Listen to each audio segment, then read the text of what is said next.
Consideration of Senate Bill 2488 under Committee Report number 92 is hereby suspended.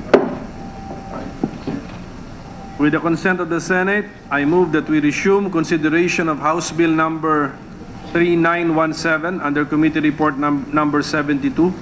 Any objection? Hearing none. Resumption of consideration of House Bill 3917 under Committee Report number 72 is in order. This is the bill increasing the number of the members of the Sangguniang Panlungsod of the City of Bayan. And Mr. President, the sponsor, Senator Marcos, had delivered his sponsorship speech on this measure last December 10, 2014. I move that we recognize again the sponsor, Mr. President. So to interpolate, Mr. President, I move that we recognize the acting minority leader, Senator Soto. On the period of interpellation and debate, Senator Vicente Soto is recognized. Thank you, Mr. President. Will the distinguished gentleman from Ilocos Norte yield to some questions to remove my confusion? Certainly, Mr. President, for the gentleman from Quezon City. Thank you. Will the good sponsor speak to the microphone? I would certainly yield the floor to the gentleman from Quezon City. Thank you, Mr. President. I overheard the majority leader, the acting majority leader, read a different title from what I received under Committee Report number 72. May I be enlightened on this matter first, Mr. President, before I go into the details? Well, Mr. President, let me to be very clear, because I think what was read by the majority floor leader was the essence of the rather long title. And so, to clarify, I would like to read the title of House Bill number 3917,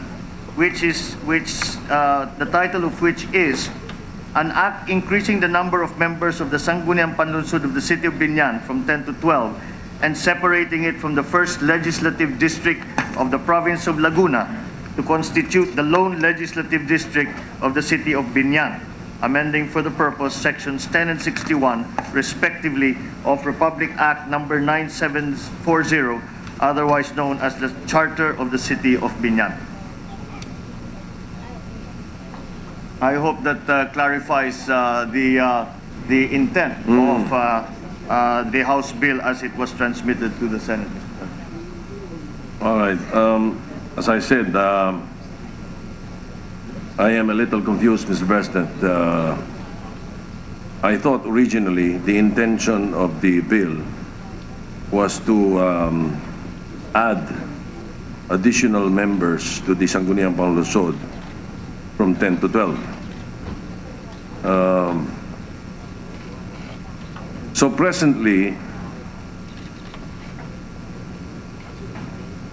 was that the original intention of the measure, or the measure was already included the creation of a lone district, legislative district in the city, to be known as the district of Bayan? That is right. That's certainly the case, Mr. President. The confusion arises. Actually, it should possibly we can amend this to be clearer, because the intention is to create the new legislative district of the City of Bayan, and to adjust to that new status, the Sangguniang Panlungsod of the city would be increased from 10 to 12. So that is more an effect of the redistricting. As a matter of fact, maybe to jump ahead a little bit, Mr. President, one of the committee amendments is to change the title of the bill and change it to read as follows: an act separating the City of Bayan from the first legislative district of the province of Laguna to constitute the lone legislative district of the City of Bayan, precisely to make sure that there is no confusion as to what the intent of the bill is. All right, that somehow relieves me of part of the confusion. You know, Mr. President, I used to be chairman of the Committee on Local Government for 6 years, from 1992 to 1998.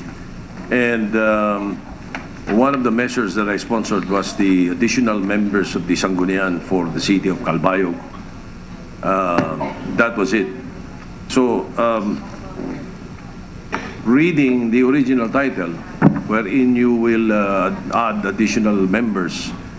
And then a second intention, which is to create the legislative district,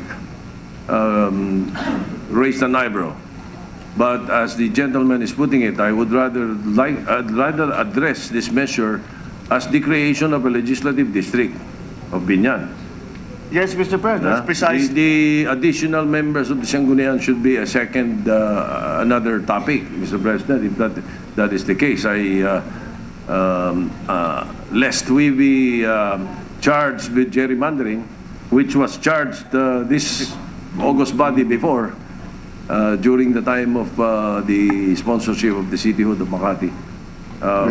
I think it is best that the original intention be done. Let us just create the legislative district of Binyan. We concentrate on that, Mr. President. Yes, I think I concur with the acting minority leader.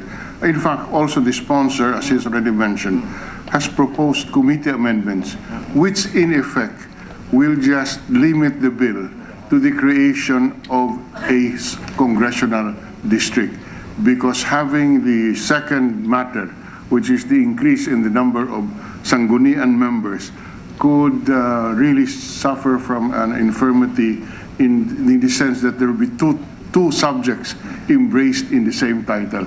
So I think the sponsor saw that defect and has in fact proposed committee amendments which will remove that infirmity, and as correctly pointed out by Senator Soto, that should now we should now be able to defend the constitutionality of this measure. Thank you, Mr. President. The confusion, I think, arises from the fact that that was the original title of House Bill number 3917 as transmitted to the Senate. And so that was the bill that was heard in the in committee, and the Committee of Local Governments, and that is why we found the same we identified the same problem, and that is why one of the proposed committee amendments is to change the title of the bill and speak only in the title of the new legislative district. But do you intend to change the number of members of the Sangguniang Panglungsod in the same measure inside the bill, from 10 to 12? Yeah. I ask this, Mr. President, and I hope I will hear an answer that will remove my fear or apprehension, Mr. President, because once you add an additional seat in the Sangguniang Panglungsod, you are amending another law, the Charter of City of Binyan. Then we fall into the category of gerrymandering, Mr. President. Well, Mr. President, that is this increase in the members of the Sangguniang is found under Republic Act number 6336, and to read the section 3. The provision of any law to the contrary, notwithstanding the city of Cebu, city of Davao, and any other city with more than one representative district shall have 8 councillors for each district, who shall be residents thereof to be elected by qualified voters therein, provided that the cities of Cagayan de Oro, Zamboanga, Bacolod, Iloilo, and other cities comprising a representative district shall have 12 councillors each. So, in compliance with that, we are adjusting the membership of the Sangguniang, because that will be a natural consequence of the new district being created. That is the effect, Mr. President. I agree. But look at the charter of the city of Binyan. What does it say? I think I'm sorry to answer the question of the gentleman more directly.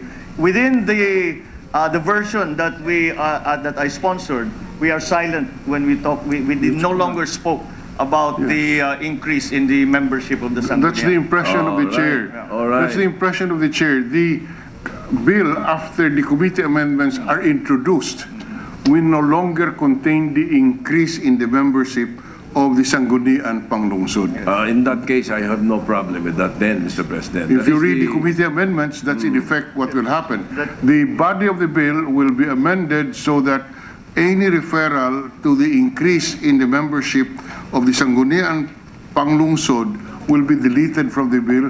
The title will be so amended so that the bill will now deal only with the creation of a lone congressional district. Is that correct, Mr. That is Sponsor? right, Mr. Is precisely correct, Mr. President. I think we can consider that the reorganization of the Sangguniang of the city will automatically become 12 because of the section that I just read of Republic Act 6636.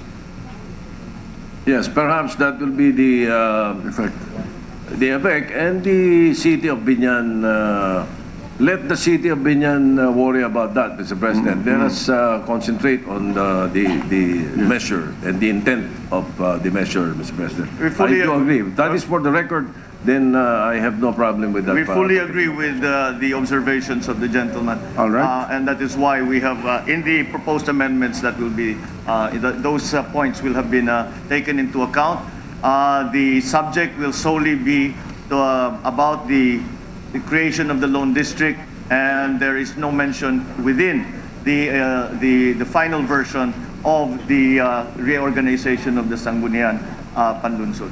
All right. Thank you very much. Now, let me go to another topic. May I know the current composition of the legislative district of Laguna? What is this? This is the... Binyan is included in the first legislative district. Is that right, Mr. President? That is presently the first district include Binyan City, the city Okay. of Santa Rosa, San Binyan. Pedro City, and that is those Santa are the Rosa and San Pedro. yes, all in fact have all of those cities in fact have larger than 250,000. So what is the in terms of population of Binyan, Mr. President? Binyan City, Mr. President, is according to the last statistics that we have, the latest statistics that we have, Binyan City's population is 283,396. That is as of 2010. As That is approved by the President. population itself. No? Now, would you have the land area of Binyan and the income, Mr. President? Well, I have the income. As I am sure the gentleman knows, the single qualification required is the population for the District, creation yes. of a... But nevertheless, it is Just for the record, Mr. it is an President. important question. The city of Binyan has reported a total income for the following fiscal years. 2012, their income was 1,022,621,811.05 centavos. In 2013, the reported income was 1,140,981,734 pesos, Mr. President. All right. Well, I was asking about the land area because if my, I don't know, correct me if I'm wrong, if my geography serves me right, Binyan is in the middle of Santa Rosa and San Pedro. Is this correct, Mr. President? That is right, Mr. President. That is right, and that is why this point came up. The experience of the gentleman in local government is showing. This came up, but if we look closely at the law that allows us to create new legislative districts, it says that they must be contiguous. That the towns within a district must be contiguous Yes. as practicable, I think is as far as practicable is the language there. So considering that we cannot really deny Binyan City is qualified for their legislative district, then we will just have to handle it that way.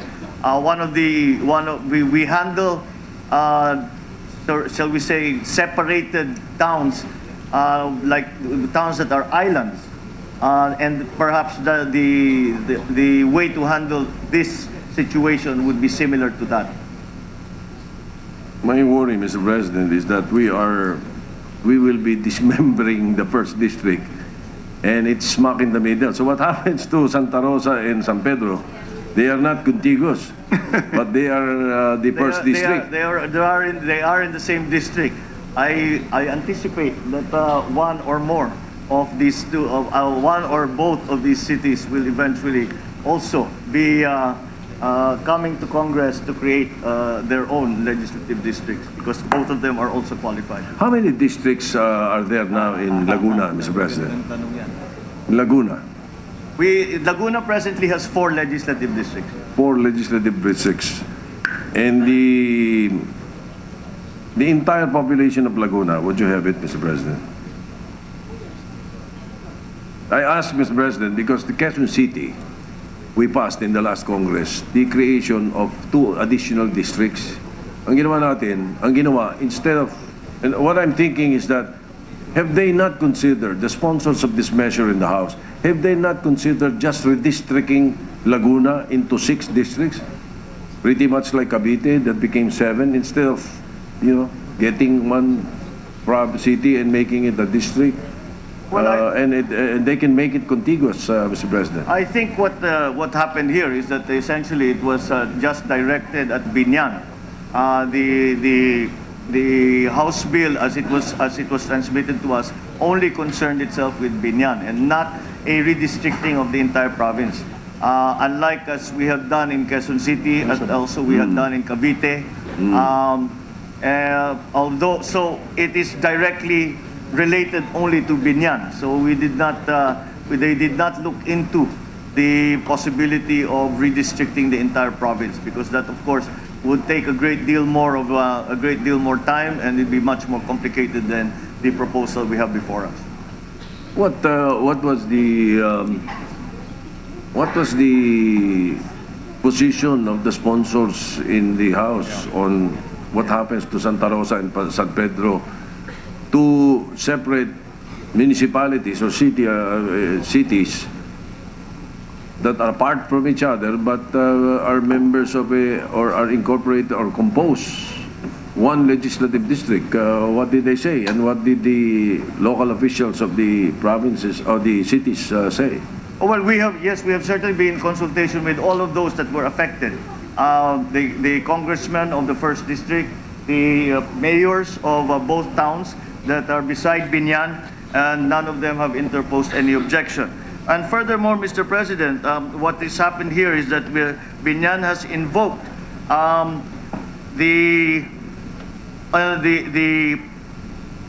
constitutional provision, Article 6, which is entitled Legislative Department, under Section 5, Paragraph 3, which reads, each legislative district shall comprise, as far as practicable, contiguous, compact, and adjacent territory. Each city, this is the most important part, each city with a population of at least 250,000, or each province shall have at least one representative.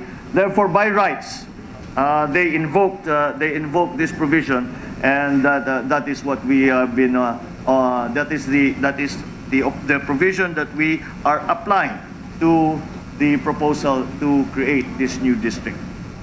Just for the clarity of the chair, is the thrust of the interpellation of the minority leader saying that with the creation of Binyan, the existing district consisting now only of Santa Rosa and San Pedro will no longer be contiguous? Is that the thrust? Yes, Mr. President, that is my worry. Now, the distinguished gentleman from Ilocos Norte was mentioning the operative phrase of as far as practicable as being the reason for them to be able to do that. And I do not have really any violent objections to this, but it leaves confusion as far as I'm concerned. And of course, this is only my opinion. Just to complete my records, Mr. President, if you don't mind, the distinguished sponsor, what is the population of Santa Rosa? And what is the population of San Pedro? The population of San Pedro is 294,310. The population of the city of Santa Rosa is 284,670. Mr. President, it's larger than Binyan. Well, yes, They're they are both larger they are than both Binyan, larger and than we're Binyan. going to make a legislative district out of the smallest city in the first legislative district. Be that as it may, they are qualified because under the Constitution, the population of 250,000 is the sole.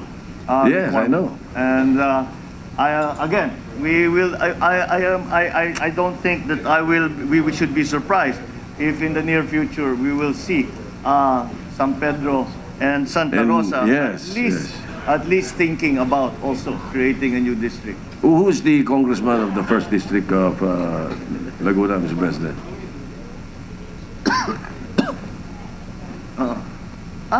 The present representative is here. Congressman Dan Fernandez is the. Congressman Fernandez. Yes, he's been one of the main proponents of this bill that we have before us now. May we know where Congressman Fernandez resides, Mr. President? In Santa Rosa, Banyan, or Laguna? Or Congressman Dan is from Santa Rosa. Santa Rosa. All right. Well, I don't know if it's proper, but I am wondering why the gentleman did not file the legislative district creating Santa Rosa.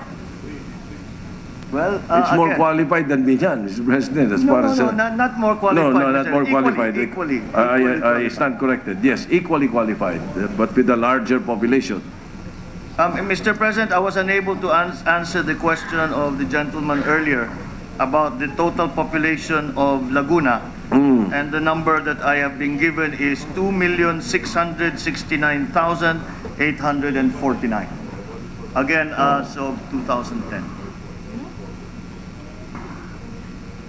2,669,000. Will the mathematicians in the hall answer me? Divided by 6 would be how much? 2,669,000 divided by 6. 448,000. Let me continue my calculation. 18, that's 6. Yeah. 40, 49, 240. 448,607. 440? 8,000. 48,000? 607. I wonder why the congressman from Laguna did not file a redistricting of Laguna Sorry, instead. 669,000, 68,000. They could even qualify for 8 districts, Mr. President, instead of dismembering a legislative district. Nevertheless, I wanted those details in the spread into the records, Mr. President. I wish to thank the gentleman. I hope he would favor us with some more inputs on this. I know we would like to research on the matter, if you don't mind. The acting majority leader, I think, would like to continue with the interpellation, Mr. President. So I thank you for answering my questions, and at least I was able to put into the record my worry, and part of my confusion has been removed, Mr. President. It is actually, Mr. President, a similar situation to what we have in many other provinces. Pangasinan, for example, is qualified for many more than the number of districts that it has. Quezon City is actually qualified for 10 legislative districts. But for whatever reasons, the local government officials have decided to propose in the way that they did. So, again, it really is up to the local governments to invoke their right as provided for in the Constitution as cities with a greater with a greater population, 250,000. They are invoking that right to create a further legislative district. Again, thank you, Mr. President. Oh, by the way, one final question. Will this undergo a plebiscite? There is no need for a plebiscite for the creation of a lone district. It is merely The only qualification required, the only requirement is that population exceeds 250,000. All right. Thank you, Mr. President. Thank you. Again, for the record, with the creation of City of Biñan as a separate district, will there be common borders between Santa Rosa and San Pedro? Yes. Will there be towns that will be on the border of each? In other words, what the chair would like to inquire is, the term contiguous, as far as practicable, could still be complied with or satisfied if there are common borders of Santa Rosa and San Pedro. Are we saying that they're completely cut off from each other? Biñan City sits smack in the middle of San Pedro and Santa Rosa, in the middle of the first So district. hindi po kayo pwedeng pumunta mula sa San Pedro papuntang Santa Rosa kung hindi dadaan sa Biñan. Tatawid po kayo sa distrito ng Biñan, Mr. President. Hindi po pwedeng walang common border, in other words. There is no, Mr. President. Biñan is right in the middle between Santa Rosa City and San Pedro City. Okay, just for the record. Yes, the Majority Leader? Mr. President, I wanted to interpolate, but most of my questions have already been asked by the acting minority leader, and I've been informed that Senator Osmeña, who made the reservation for interpellation, will, instead of interpellating, will propose specific amendments. Very good. I think the acting minority leader is requesting for time to further study the measure. So, in that case, I move that we suspend. 1 minute I mean, suspension. suspension for additional interpellation or manifestation. Mr. President, Senator Honasan wants to be recognized. Senator Honasan is recognizing the period of debates. This is not actually a question, Mr. President. Thank you, Mr. President. To the distinguished sponsor, would you tolerate additional comments? Not only tolerate, Mr. President, but welcome, because I yield the floor to Senator Honasan. Well, Mr. President, the representative from the concerned area is here, and our local government leaders. I just want to put this on record and lay this at the feet of the committee, and I will submit to the better judgment of the collective wisdom of the chamber. Mr. President, to the best of my knowledge, the land use plan, long overdue, might gain some momentum in the early part of next year. This is just a practical submission that it will give the committee and the chamber, the legislature, less policy matters to unclog if we spend prudently some time to deliberate on this. Aside from the constitutionally mandated requirements, the issue basically here, Mr. President, Your Honor, is productivity.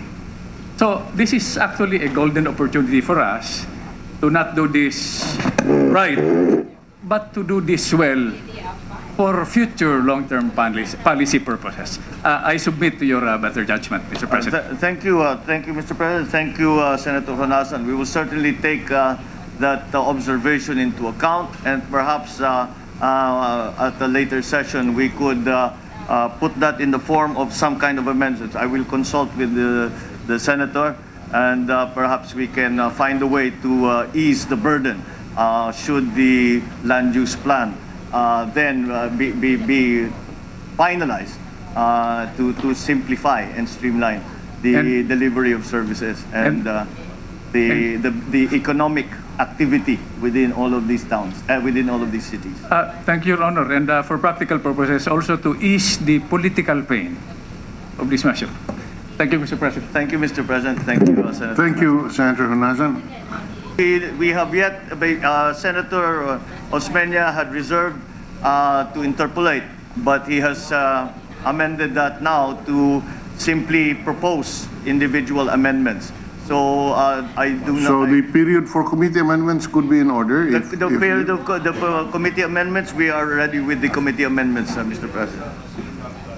So I move, Mr. President, that we open the period of committee amendments Any objection? Yeah. for the subject matter. Any objection? Hearing none. Period for committee amendments on House Bill number 3719 is in order. Senator Marcos, as chair of the committee, may propose committee amendments on the bill. Thank you, Mr. President. I have 7 committee amendments. The first one is on page 1. Delete the entire section 1, and in lieu thereof, insert the following. Section 1, Lone Legislative District. The city of Bayan is hereby separated from the 1st Legislative District of the province of Laguna to constitute the lone legislative district of the city of Bayan, which shall commence in the next national election after the effectivity of this act. So moved, Mr. President. Any objection? Hearing none, the committee amendment is approved. The second amendment, Mr. President, is on page 2, delete the entire section 2. So moved, Mr. President. Any objection?